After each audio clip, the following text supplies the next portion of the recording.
Hi everyone, this is Sudhakar Bhogam. Welcome to SB tech. ఈ వీడియోలో C++ లో పారామీటరైజ్ కన్స్ట్రక్టర్ గురించి నేను క్లియర్ ప్రాక్టికల్ గా ప్రోగ్రామ్ ఎగ్జిక్యూట్ చేసి మీకు క్లియర్ గా చూపిస్తాను. వీటికి సంబంధించిన తీరుపాటు కూడా బోర్డు పైన ఎక్స్ప్లెయిన్ చేశాను. ఆ వీడియో మీకు చూడనట్లయితే ఆ వీడియోకి సంబంధించిన లింక్ కూడా నేను డిస్క్రిప్షన్ లో ఇస్తాను. ఆ వీడియోస్ అయితే ఒకసారి చూడండి. అలాగే C++ సంబంధించిన కంప్లీట్ వీడియోస్ అన్ని నేను బోర్డు పైన ఎక్స్ప్లెయిన్ చేశాను. ఆ వీడియోస్ అనే మన యూట్యూబ్ ఛానల్ ఉన్నాయి. ఆ వీడియోస్ అయితే ఒకసారి చూడండి. ఇక వీడియోస్ స్టార్ట్ చేసే ముందు మన ఛానల్ ఎవరైతే కొత్తగా చూస్తున్నారైతే ఇప్పుడే సబ్స్క్రైబ్ చేసుకొని పక్కన బెల్ ఐకాన్ ఉంటుంది.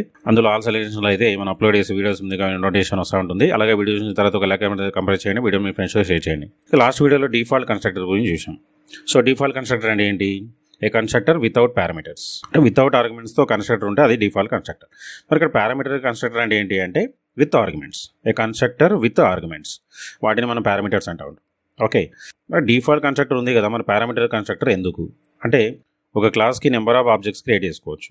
క్లాస్కి సంబంధించిన ఆబ్జెక్ట్స్ డేటా మెంబర్స్కి సంబంధించి సేమ్ వాల్యూస్ని మాత్రమే యాక్సెస్ చేసుకోవడానికి ఛాన్స్ ఉంటుంది. అదే పారామీటర్స్ కన్స్ట్రక్టర్ అయితే మనం డిఫరెంట్ వాల్యూస్ని డేటా మెంబర్స్కి పాస్ చేయొచ్చు ఒక్కొక్క ఆబ్జెక్ట్కి. ఓకే, సో దాని గురించి ఇక్కడ చూద్దాం. ఇక్కడ లాస్ట్ వీడియో మనం డిఫాల్ట్ కన్స్ట్రక్టర్ చూసినాం. అదే ప్రోగ్రామ్ నేను ఇక్కడ అప్డేట్ చేస్తాను. సో ఇక్కడ ఒక 2 పారామీటర్స్ అయితే తీసుకుందాం. For example a, into b. Okay, so ఇక్కడ నేను వాల్యూ ఇవ్వకుండా ఏం చేస్తాను, ఎక్స్కి ఏని అసైన్ చేస్తాను, వైకి బీని అసైన్ చేస్తాను. వీటికి వాల్యూస్ ఎప్పుడు ఇవ్వాలి? కన్స్ట్రక్టర్ ఎప్పుడు కాల్ అవుతుంది అనగా ఆబ్జెక్ట్ క్రియేట్ అయినప్పుడు కాల్ అవుతుంది. కాబట్టి ఆబ్జెక్ట్ క్రియేట్ అయ్యే దగ్గర మన వాల్యూస్ని ప్రొవైడ్ చేయాలి. సేమ్ లాజిక్ డిఫాల్ట్ కన్స్ట్రక్టర్ సంబంధించిన ప్రోగ్రామే, కాకపోతే ఇక్కడ పారామీటర్ కన్స్ట్రక్టర్ లాగా నేను అప్డేట్ చేస్తాను.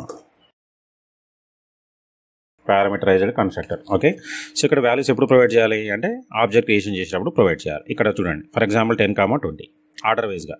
సో ఫస్ట్ ఏలో 10 స్టోర్ అవుతుంది, బీలో 20 స్టోర్ అవుతుంది. ఎప్పుడైతే ఆబ్జెక్ట్ క్రియేట్ అవుతుందో ఆటోమేటికల్గా కన్స్ట్రక్టర్ కాల్ అయిపోతుంది. ఈ వాల్యూస్ కూడా ఏలో బీలో స్టోర్ అయిపోతుంది. నెక్స్ట్ ఏం చేసినాను, ఎక్స్కి ఏని అసైన్ చేసిన, వైకి బీని అసైన్ చేసిన. అంటే ఎక్స్ వాల్యూ ఇప్పుడు 10, వై వాల్యూ 20. తర్వాత ఫంక్షన్ని కాల్ చేయగానే addition equal to x plus y అంటే 30 అనేది మనకు అవుట్పుట్ వచ్చేస్తూ ఉంటుంది. ఒకసారి దీన్ని కంపైల్ చేసి ఎగ్జిక్యూషన్ చూద్దాం. Compile, no errors, run. చూడండి, అడిషన్ ఈక్వల్ టు 30. మరి ఇక్కడ డిఫాల్ట్ కన్స్ట్రక్టర్ ఉంది కదా, మన పారామీటర్ కన్స్ట్రక్టర్తో యూజ్ ఏంటి అంటే ఫర్ ఎగ్జాంపుల్గా ఇక్కడ డిఫాల్ట్ కన్స్ట్రక్టర్ పెట్టి చూద్దాం. Default constructor x value for example 20, B value for example 40. ఇక్కడ క్లాస్కి మనం నెంబర్ ఆఫ్ ఆబ్జెక్ట్స్ క్రియేట్ చేసుకోవచ్చు. ఫర్ ఎగ్జాంపుల్ నేను ఇక్కడ ఇంకొక ఆబ్జెక్ట్ కూడా క్రియేట్ చేస్తాం. For example OBJ2. ఇంకో ఆబ్జెక్ట్ కూడా క్రియేట్ చేద్దాం, OBJ3. మీకు ఈజీగా ఉండడానికి 3 ఆబ్జెక్ట్స్ అయితే ఇక్కడ క్రియేట్ చేశాను. నెక్స్ట్ 3 ఆబ్జెక్ట్స్తో మెంబర్ ఫంక్షన్ని కాల్ చేద్దాం. OBJ1.add, OBJ2.add, OBJ3.add semicolon. చూడండి, సో 3 ఆబ్జెక్ట్స్ నేను ఇక్కడ క్రియేట్ చేసిన. ఓకే, సో ఒక్కొక్క ఆబ్జెక్ట్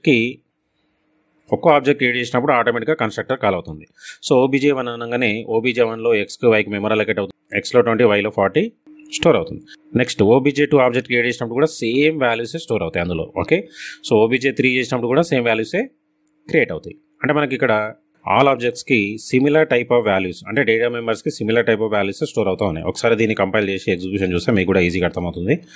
సో రన్. చూడండి, addition equal 60, addition equal 60, addition equal 60. అంటే ఆల్ ఆబ్జెక్ట్స్కి సేమ్ వాల్యూసే ఉన్నాయి. ఇలా కాకుండా నాకు డిఫరెంట్ వాల్యూస్ కావాలన్నప్పుడు పారామీటర్ కన్స్ట్రక్టర్ యూజ్ చేస్తాం. ఇప్పుడు చూడండి, ఇంటూ A, ఇంటూ B. ఇక్కడ ఎక్స్కి ఏని అసైన్ చేస్తాను, బీకి వైకి బీని అసైన్ చేస్తాను. సో ఇక్కడ ఏం చేస్తాము, వాల్యూస్ మన డిఫరెంట్ వాల్యూస్ మనం ప్రొవైడ్ చేసుకోవచ్చు. ఫస్ట్ దానికి నేను ఫస్ట్ ఆబ్జెక్ట్స్కి 10, 20 ఇచ్చాను. సెకండ్ ఆబ్జెక్ట్కి ఫర్ ఎగ్జాంపుల్ 100, 200 ఇస్తున్నాను. అంటే డిఫరెంట్ వాల్యూస్ని మనం ప్రొవైడ్ చేసుకోవచ్చు పారామీటరైజ్ కన్స్ట్రక్టర్ యూజ్ చేసినప్పుడు. 20, 40. ఇప్పుడు చూడండి, కంపైల్, రన్. చూడండి, డిఫరెంట్ వాల్యూస్ని మనం డేటా మెంబర్స్కి అసైన్ చేసుకోవచ్చు. అంటే ఒక్కొక్క ఆబ్జెక్ట్స్కి సంబంధించిన డేటా మెంబర్స్కి డిఫరెంట్ వాల్యూస్ని మనం ప్రొవైడ్ చేసుకోవచ్చు. ఓకే, ఈ విధంగా మనకు పారామీటరైజ్ కన్స్ట్రక్టర్ యూజ్ అవుతూ ఉంటుంది. క్లియర్? దీనికి సంబంధించిన తీరుపాటు కూడా నేను ఎక్స్ప్లెయిన్ చేశాను. ఆ వీడియోకి సంబంధించిన లింక్ నేను డిస్క్రిప్షన్లో ఇస్తాను. ఆ వీడియోస్ అయితే ఒకసారి చూడండి. ఈ వీడియోలో మీకు ఏమైనా డౌట్స్ ఉంటే కామెంట్ సెక్షన్లో కామెంట్ చేయండి. నేను నాకు రిప్లై ఇస్తాను. అట్లనే వీడియో మీ ఫ్రెండ్స్ కూడా షేర్ చేయండి, వాళ్ళకు కూడా యూస్ఫుల్ అవుతుంది. నెక్స్ట్ వీడియో మళ్ళీ కలుద్దాం. Thanks for watching. Like, share, subscribe my channel. Thank you.